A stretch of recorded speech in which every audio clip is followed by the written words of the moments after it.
Hello friends, now we are going to discuss about the sewage treatment. Before going to the sewage treatment, we are discussing about the definition of the sewage. A sewage is a liquid waste composed by the wastes from domestic activities, industrial activities and pharma activities, etc., which is disposed through the sewer is called sewage. A fresh sewage is yellowish green in physical appearance when it becomes dark on aging. Fresh sewage is odorless. When it becomes stale, it produces the bad offensive smell due to the release of ammonia, hydrogen sulfide and phosphines gases, etc. Sewage contains both organic and inorganic impurities. They exist in the form of dissolved salts or colloidal or suspended forms. It also contains pathogenic and non-pathogenic bacteria. There are two types of bacteria activation will take place in sewage. First one is aerobic bacteria. These are the bacteria which live and grow on dissolved or free oxygen and decomposes the organic impurities of sewage to nitrites, nitrates, sulfates, carbon dioxide and water are called aerobic bacteria. This decomposition do not produce any bad smell. Second type of bacteria is anaerobic bacteria. An anaerobic bacteria which live and grow in the absence of free or dissolved oxygen, and they are called anaerobic bacteria.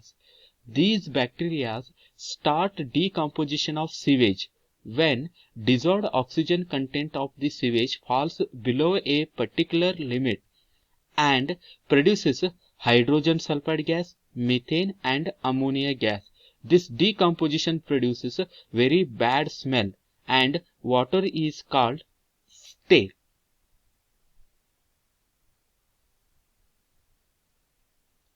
Then the sewage treatment is adopted so that this sewage can be used recycled for the agricultural purpose application or industrial purpose application. The sewage treatment involves three steps.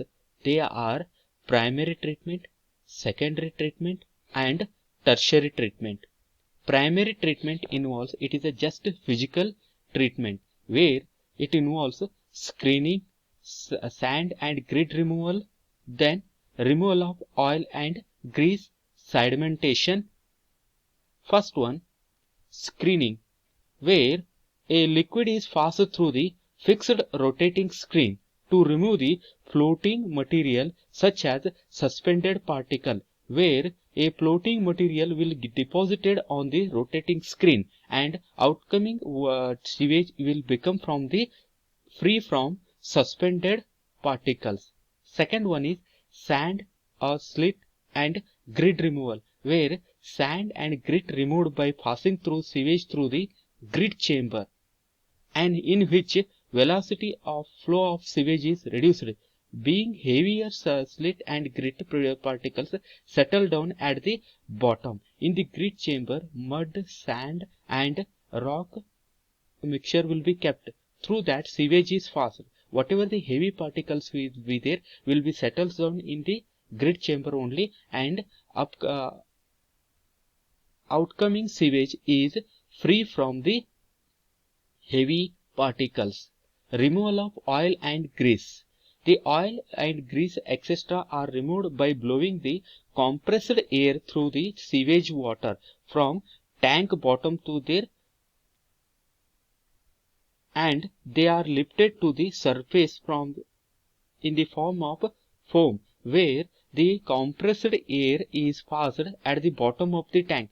Because of the compressed air, the oil and grease they will create the foam on the surface of sewage and it can be easily separated.